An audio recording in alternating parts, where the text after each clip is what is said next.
नमस्कार बच्चों, एक बार फिर से स्वागत है आपके अपने हिंदी गुरु यूट्यूब चैनल पर।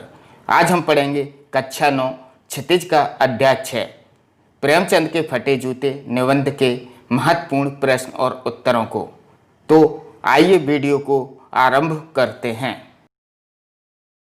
आइए बच्चों देखते हैं पहला प्रश्न।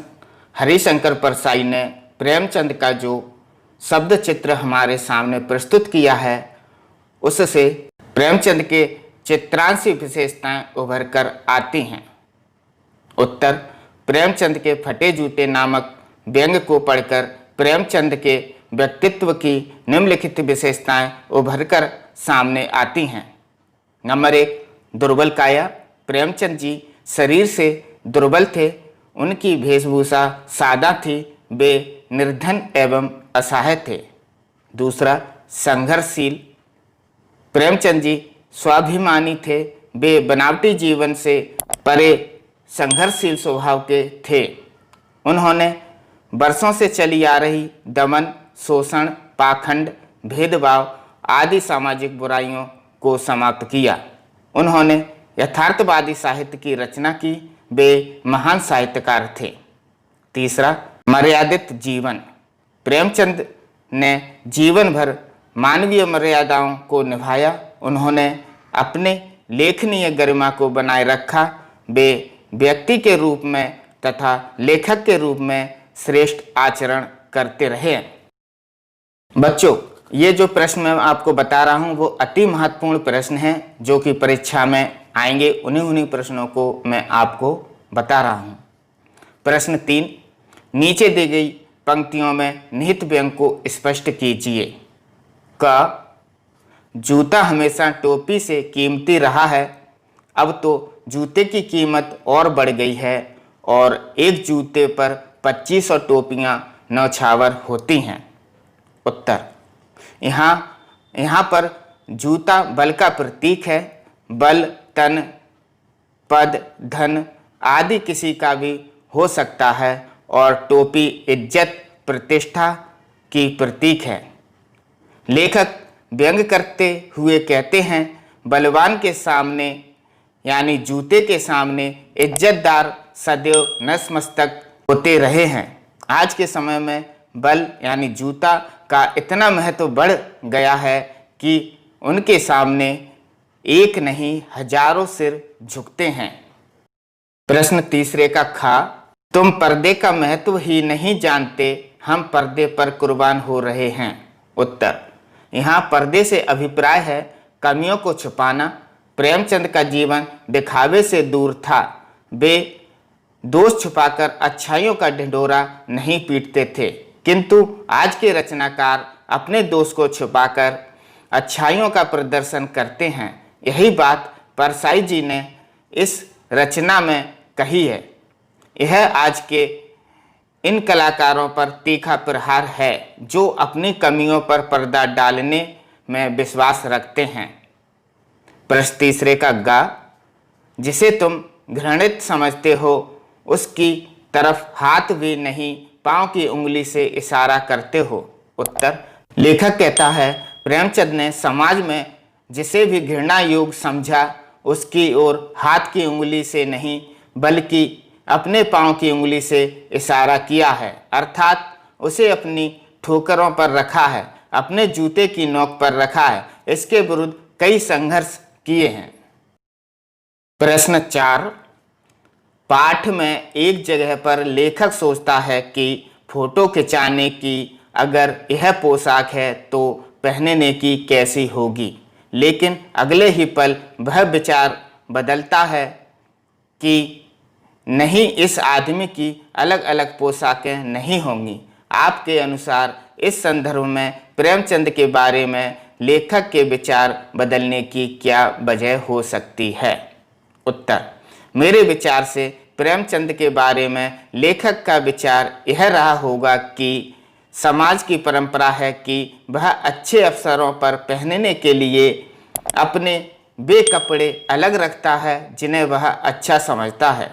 प्रेमचंद के कपड़े ऐसे न थे जो फोटो खिंचाने लायक होते।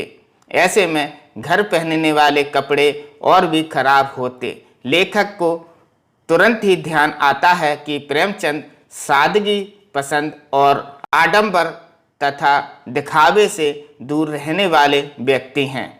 उनका रहन सहन दूसरों से अलग है, इसलिए उसने टिप्पणी बदल दी। आइए बच्चों देखते हैं प्रश्न 5। आपने यह व्यंग पढ़ा, इसे पढ़कर आपको लेखक की कौन सी बातें आकर्षित लगती हैं? उत्तर: मुझे इस व्यंग की सबसे आकर्षक बात लगती है विस्तारण शैली। लेखक एक संदर्भ से दूसरे संदर्भ की ओर बढ़ता चला जाता है।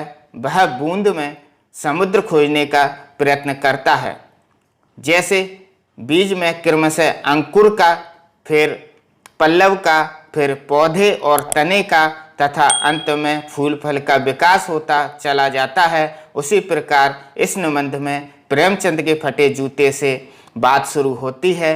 वह बात खुलते खुलते प्रेमचंद के पूरे व्यक्तित्व को उद्घाटित कर देती है। बात से बात निकालने की यह व्यंग शैली बहुत आकर्षक बन पड़ी है। प्रश्न 6वां, पाठ में टीले शब्द का प्रयोग किन संदर्भों को इंगित करने के लिए किया गया है? उत्तर: टीला शब्द राह में आने वाली बाधा का प्रतीक है। जिस तरह चलते चलते रास्ते में टीला आ जाने पर व्यक्ति को उसे पार करने के लिए विशेष परिश्रम करते हुए सावधानी से आगे बढ़ना पड़ता है, उसी प्रकार सामाजिक विषमता, छुआछूत, गरीबी, निरक्षरता, अंधविश्वास आदि भी मनुष्य की उन्नति में बाधक बनती हैं। इन्हीं बुराइयों के संदर्भ में टीले शब्द का प्रयोग हुआ है। प्रश्न 7वां, प्रेमचंद के फटे जूते को आधार बनाकर परसाई जी ने यह व्यंग लिखा है। आप भी किसी व्यक्ति की पोशाक को आधार बनाकर एक व्यंग लिखिए। उत्तर: मैंने आधार बनाया है पप्पू की फटी जीन्स। पप्पू रोजाना कुर्ता पजामा पहनकर पार्क में जाता था। उसे जीन्स पहने देखा तो मैं चौंक गया। मैंने ध्यान से देखा तो उसकी जीन्स में छेद हो रहे थे। पहले तो मैं समझा कि उसके माता पिता की हालत अच्छी नहीं होगी, इसलिए वह फटी जीन्स पहने हैं, किंतु मेरे साथी ने बताया कि पप्पू के माता पिता तो एक कंपनी के मालिक हैं, तो मेरी जिज्ञासा और बढ़ गई। मैं उसके पास जाकर बैठा और 2-4 बातें पूछीं तो उसके सभी उत्तर बिना अर्थ वाले थे। मैं समझ गया जैसा दिमाग छेददार है वैसा ही छेददार जींस की उसने पहनी है। जींस को पहनकर वह पूरा जोकर लग रहा था। मैंने बेंच पर बैठे एक रईसजादे से पप्पू की फटी जीन्स के बारे में पूछा तो उसने बताया कि आज के आधुनिक समाज में युवक इसी प्रकार की पोशाक पहनते हैं।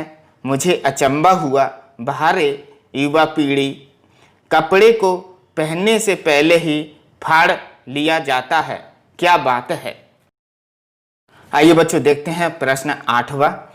आपकी दृष्टि से वेशभूषा के प्रति लोगों की सोच में आज क्या परिवर्तन आया है? उत्तर: वेशभूषा के प्रति लोगों की सोच में बहुत बदलाव आया है। लोग वेशभूषा को सामाजिक प्रतिष्ठा का सूचक मानने लगे हैं। लोग उस व्यक्ति को ज़्यादा मान सम्मान और आदर देने लगे हैं जिसकी वेशभूषा अच्छी होती है। वेशभूषा से ही व्यक्ति का दूसरे पर पहला प्रभाव पड़ता है। हमारे विचारों का प्रभाव तो बाद में पड़ता है। आज किसी अच्छी सी पार्टी में कोई धोती कुर्ता पहनकर जाए तो उसे पिछड़ा समझा जाता है। इसी प्रकार कार्यालयों के कर्मचारी गण हमारी वेशभूषा के अनुरूप व्यवहार करते हैं। यही कारण है कि लोगों विशेषकर युवाओं में आधुनिक बनने की होड़ लगी हुई है। अब देखते हैं बच्चों 9वां प्रश्न। पाठ में आए मुहावरे छांटिए और उनका वाक्यों में प्रयोग कीजिए। मैंने कुछ मुहावरे छांटे हैं। पहला मुहावरा, हौसला पस्त करना। इसका अर्थ है उत्साह नष्ट करना। वाक्य प्रयोग, अनिल कुंबले की फिरकी गेंदों ने श्रीलंका के खिलाड़ियों के हौसले पस्त कर दिए। दूसरा, ठोकर मारना, इसका अर्थ है चोट करना। वाक्य प्रयोग, प्रेमचंद ने राह के संकटों पर खूब ठोकरें मारी। अगला है तीसरा, टीला खड़ा होना यानी बाधाएं आना।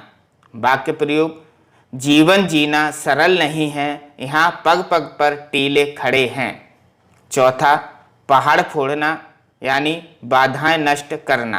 वाक्य प्रयोग, प्रेमचंद उन संघर्षशील लेखकों में से थे जिन्होंने पहाड़ फोड़ना सीखा था, बचाना नहीं। अगला पांचवा, जंजीर होना यानी बंधन होना। वाक्य प्रयोग, स्वतंत्रता से जीने वाले पथ की सब जंजीरें तोड़कर आगे बढ़ते हैं। बच्चों, अगर आपको इन प्रश्न और उत्तरों की PDF चाहिए तो उसकी लिंक मैंने डिस्क्रिप्शन बोर्ड पर दे रखी है, उस पर क्लिक करें और PDF प्राप्त करें। धन्यवाद।